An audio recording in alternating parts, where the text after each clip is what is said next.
අපි කතා කරමු නිලූකා මහත්මියත් එක්ක කොහොමද ඇයගේ මෙම නිර්මාණ ඇය පුහුණු වුණේ. ඒ වගේම තමයි මෙම නිර්මාණ මෙච්චර මේ තරම් වෙළඳපොළට සැපිය හැකි නිමි භාණ්ඩයක් විදිහට සුන්දර ආකර්ශනීය භාණ්ඩයක් විදිහට ඇය නිපදවා ගන්නේ කොහොමද කියන එක අපි නිලූකා මහත්මියත් එක්ක කතා කරමු. නිලූකා මහත්මිය, එතකොට ඔබගේ නම සහ ප්‍රදේශය අපට මුලින්ම සඳහන් කරමු. ආයුබෝවන්, මම නිලූකා ජයන්ති. ඇහැටුව ගල් කඩවල තමයි පදිංචි වෙලා ඉන්නේ. ඔව්, එතකොට දැන් මේ නිමැවුම් භාණ්ඩ බොහොම ලස්සනයි. ඔබ පුහුණු කීපයක්ම ලබාපු කෙනෙක්. ප්‍රාදේශීය ලේකම් කාර්යාලය හරහා, මානව සම්පත් නිලධාරීන් හරහා, මිනිස් බල රැකී ආරක්ෂා දෙපාර්තමේන්තුව හරහා වගේම තව ප්‍රාදේශීය ලේකම් කොට්ටාසේ ප්‍රාදේශීය ලේකම් කාර්යාලයේ විවිධ මේ ව්‍යවසායක මට්ටමේ ඉන්න ස්වයං රැකියා මට්ටමේ ඉන්න නිලධාරීන් එක්ක එකතු වෙලා සෑම පුහුණුවකටම ගිහිල්ලා ඒ සෑම දෙයක්ම මිශ්‍ර කරගෙන ඔබ මේ නිර්මාණ කරනවා. මොකද මේ හිතෙන්නේ ඇත්තටම? ඇත්තටම ගොඩක් සතුටුයි. ඇත්තටම ඔබතුමා කියවා වගේ මම ගොඩක් අමාත්‍යාංශ හරහා ආයතන හරහා මේ පුහුණු ලැබලා තියෙනවා. ඒ ලැබපු පුහුණුවක් තමයි මේකත් ජාතික ව්‍යවසාය සංවර්ධන අධිකාරිය හරහා ලැබපු පුහුණුවක්. ඒකෙදී ඉතා කුඩා පුහුණුවක් ලබාගත ජපන් ජබර නිර්මාණ සම්බන්ධයෙන්. එතනදී මම කලින් ලබා තිබුණු පුහුණුවත් එක්ක මම අනිත් බෑග්, රෙදි බෑග්, රෙක්සින් වගේ බෑග් කරලා තිබුණ නිසා මම අර ලැබපු කුඩා පුහුණුවෙන් ඒ අර අනිත් බෑග් කරපු පුහුණුවට ආදේශ කරගෙන බැලුවා ජපන් ජබර වලින් බෑග් නිර්මාණය කරන්න පුළුවන්ද කියලා. ඇත්තට මේක සාර්ථක වුණා. ඔව්, සාර්ථක වෙලා තියෙනවා. දැන් මේක ජපන් ජබර කියන්නේ ඇත්තටම මේ ප්‍රදේශවල වැව් අරක් ගත්ත ඉවත දාන පැලෑටියක්, ජලජ පැලෑටියක්. මේ ජලජ පැලෑටිය උපයෝගී කරගෙන මේ ජලජ පැලෑටිය සම්බන්ධීකරණය කරගෙන මෙවැනි පුහුණු රාශියක් ඇහැටුවේ ප්‍රාදේශීය ලේකම් කාර්යාලය සම්බන්ධීකරණය කරගනිමින් දෙනවා. එවැනි නිර්මාණවලදී නිලූකා මහත්මිය සුවිශාල ප්‍රමුඛත්වයක් අරගෙන මේ ස්වයං ව්‍යාපාරණයක් විදිහට ගොඩනැගෙන්නට උත්සාහ කරපු අවස්ථා රාශියක් අපට දක්නට ලැබෙනවා.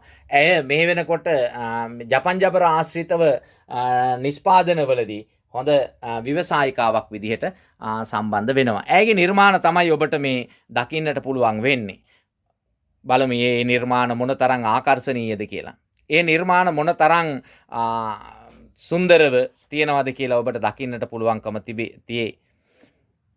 දේශීය වෙළඳපොළට පමණක් නොව විදේශීය වෙළඳපොළට පවා යොමු කරන්නට පුළුවන් නිමාවකින් යුක්තව, හොඳ නිමාවකින් යුක්තව තියෙන නිර්මාණ රාශියක් තමයි අපි දකින්නේ. අපි කතා කරමු මේ නිර්මාණ ගාව ළඟටම නිලූකා මහත්මියට ආරාධනය කරමු. මේ එක එක නිර්මාණ පිළිබඳව ඔබට මේක වෙළඳපොළ තියෙන එක සහ මේ අර ඉල්ලන කියන්නේ හොඳ වෙළඳපොළේ අවශ්‍යතාවයට අනුගතව කොහොමද අපි ඔය නිර්මාණ නිෂ්පාදනය කරලා තියෙන්නේ කියන එක පිළිබඳව අපි සඳහන් කරමු. මුලින්ම අපි ගමු මේ වියලාගත් මේවා පිළිබඳව අපි හඳුන්වා දෙමු.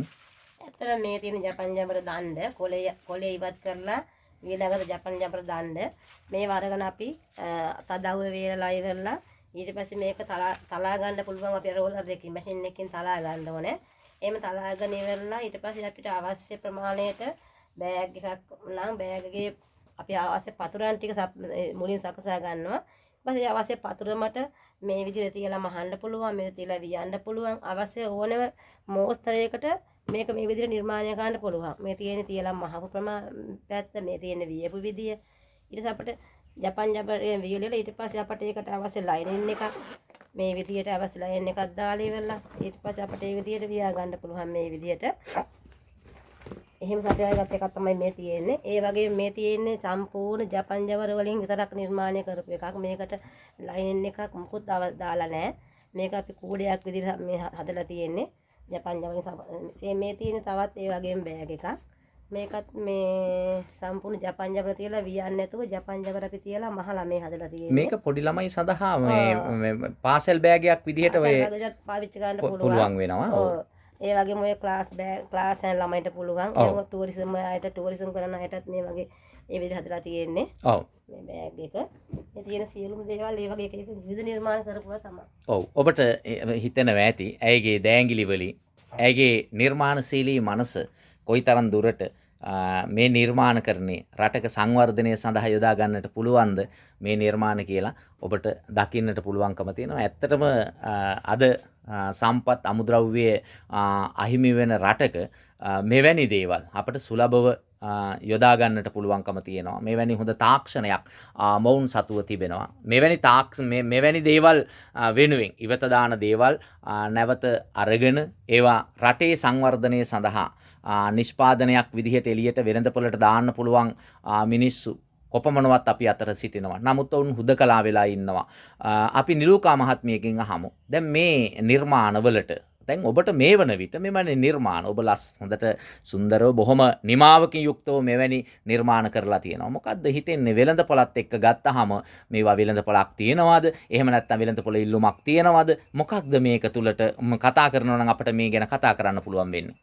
ඔය ඇත්තටම වෙළඳපොළ කියන්නේ ඇත්තටම අද රටේ තියෙන තත්ත්වයක් එක්ක ටිකක් අමාරුයි විශ්වාස අරගෙන යන්න. ඒ නිසා අපි කැමතියි මේක ඍජුවම අපනයනය කරන්න පුළුවන් සම්බන්ධතාවයක් ගොඩනගන්න ඇත්තටම අපි කැමතියි. ඒ සඳහා හොඳ මුදලක් ලැබෙනවා. ඉතින් දේශීය වෙළඳපොළේ විකුණන්න ගත්තාම අපිට සාමාන්‍ය එක සැලෙන මුදලක් ලබා ගන්න අමාරුයි. ඒ නිසා අපි කැමතියි ඍජුවම මේක විදේශීය වෙළඳපොළට විකුණා ගන්න අවස්ථාවක් ලබා දෙනවා නම් අපි හරි කැමතියි. ඔව් එතකොට විදේශීය වෙළඳපොළ දැන් අපට මේ ඩොලර් හිග කාලේ විදේශ විනිමය රටට උරුම කරන ක්‍රමවේදයක්. ඇත්තටම විදේශීය රටවල් ගත්තොත් එහෙම මෙවැනි නිර්මාණ පසුපස්සේ විදේශිකයින් එනවා. මෙවැනි නිර්මාණ ඔවුන් බොහොම ඉල්ලනවා. දැන් ගැටලුව තියෙන්නේ අපේ රටේ මෙවැනි නිර්මාණවලට විදේශීය වෙළඳපොළත් එක්ක සම්බන්ධීකරණය කරලා අපේ මේ ව්‍යවසායකින්ට මේ අවස්ථාව ලබා දෙනවා නම් ඇත්තටම රටට විදේශ විනිමය ගෙවන්නට පුළුවන්. මොකද අපේ ග්‍රාමීය මට්ටමේ ඉන්න මෙවැනි ව්‍යවසායකයෝ කවදාකවත් මේ රටින් කන්න ඉල්ලුවේ නැහැ ඔවුන්. ඔවුන් රටෙන් අපට කන්න දියල්ලා කිව්වේ නැහැ. ඔවුන් කිව්වේ මෙවැනි නිර්මාණ කරගන්න අවශ්‍ය අතහිත වගේම පුහුණුව වගේම විදේශීය වෙළඳපොළ සම්බන්ධීකරණය කරලා ඔවුන්ගේ බහණ්ඩ විදේශීය වෙළඳපොළට නිකුත් කරගෙන දේශීය වෙළඳපොළට හඳුන්වා දෙමින් හොඳ ව්‍යවසායකයන් විදිහට ඔවුන්ට ගොඩනගෙන්න අවශ්‍ය අත්පහුර ලබා දෙන්නට කියලා. මේක තමයි ඔවුන් ඉල්ලන්නේ. මේ කාර්යය අපිට කරන්න බැරි දෙයක්ුත් නෙවෙයි. මේ කරන්න පුළුවන් දෙයක්. වර්තමානයේ වෙනකොට රටේ ආර්ථික අර්බුදය හමුවේ මෙවැනි දේවල් විදේශීය වෙළඳපොළට යොමු කරගන්නට පුළුවන් නම් නිලූකා මහත්මිය වැනි අය දිරිගන්වමින් ඔවුන්ට ශක්තියක් වෙමින් මෙවැනි නිෂ්පාදන විදේශීය වෙළඳපොළට යොමු කරලා විදේශීය විනිමය ඩොලර් ප්‍රශ්නයට විසඳුමක් දෙන්නට අපට පුළුවන්කම තිබෙනවා. නිලූකා මහත්මිය ඇත්තටම අපට මොකද්ද ඉල්ලීමක් කරන්න පුළුවන්? අපට රජයෙන් ඉල්ලීමක් කරන්න පුළුවන්. රාජ්‍ය නිලධාරීන්ගෙන් ඉල්ලීමක් කරන්න පුළුවන්. මොනවද අපි මෙවැනි ව්‍යවසායකෝ රාශියක් ඉන්න ඔබ දන්නවා. ඔබත් එක්ක ගැටෙනවා. ඔබ ওই ප්‍රදර්ශන වලට යනකොට ඔබට හමු වෙනවා විවිධ නිර්මාණ කලාය. මොනවාද මේ කියන්න තියෙන්නේ? ඔය ඔක්කොගේම ප්‍රශ්න ටික විදිහට මොනවාද මේ නිර්මාණ ඉදිරියට අරගෙන යන්න නම් ඔබ කරන යෝජනා මොනවද? ඇත්තට එක යෝජනාවක් කරන්න තියෙන්නේ කෙටියෙන්ම කිව්වොත් විවසායකයා නගා සිටවන්න කියලා තමයි කියන්න තියෙන්නේ. අද අපේ රටේ විවසායකයා නගා සිටවන වෙනුවට නිලධාරියා තමයි නැගී සිටින්නේ. නිලධාරියාගේ නම ඉදිරියෙන් ලකුණු දා ගන්නවා. ඉතින් ඇත්තටම හැමතැනම සිද්ධ වෙන්නේ ඒක. ඉල්ලන්න දෙන එකම ඉල්ලීම තමයි විවසායකයා නගා සිටවන්නේ නිලධාරියා නගා සිටවෙන්නේ නැතුව කියන එක තමයි ඉල්ලන්න තියෙන්නේ. ඔව් දැන් එතුමිය ඉල්ලන්නේ එහෙම දේවල්. සමහර විට මෙවැනි නිර්මාණ අරගෙන මෙවැනි නිර්මාණ පෙන්නමින් ඒක තුලින් ඔවුන් යැපෙන එහෙම නැත්නම් ඒක තුලින් ඔවුන්ගේ මඩිය තර කරගන්න ක්‍රමවේද ලංකාව ඇතුලේ තියෙනවා කියලා එතුමිය කියන්නේ. එහෙම නැතුව ඍජුවම ඔවුන්ගේ නිෂ්පාදන වෙළඳපොළට විකුණාගෙන ඒ සමස්ත මුදල ඔවුන්ගේ මහන්සිය ඔවුන් වෙනුවෙන් ලබා දෙන්න කියන එක තමයි ඉල්ලීමක් කරන්නේ. සහ මෙවැනි නිෂ්පාදන හැමදාම ප්‍රදර්ශන භාණ්ඩයක් නොවේ. හොඳ වෙළඳපොළක විකුණන්න පුළුවන් අවස්ථාව ලබා දෙමින් මොවුන්ව ජාතික වශයෙන් වගේම විදේශික වශයෙන් හොඳ ව්‍යවසායකයෝ විදියට බිහි කරන්න කියන එකයි එතුමිය ඉල්ලන්නේ. ඔව් මෙවැනි නිෂ්පාදන රාශියක් අපට අපේ මුණ ගැසෙනවා.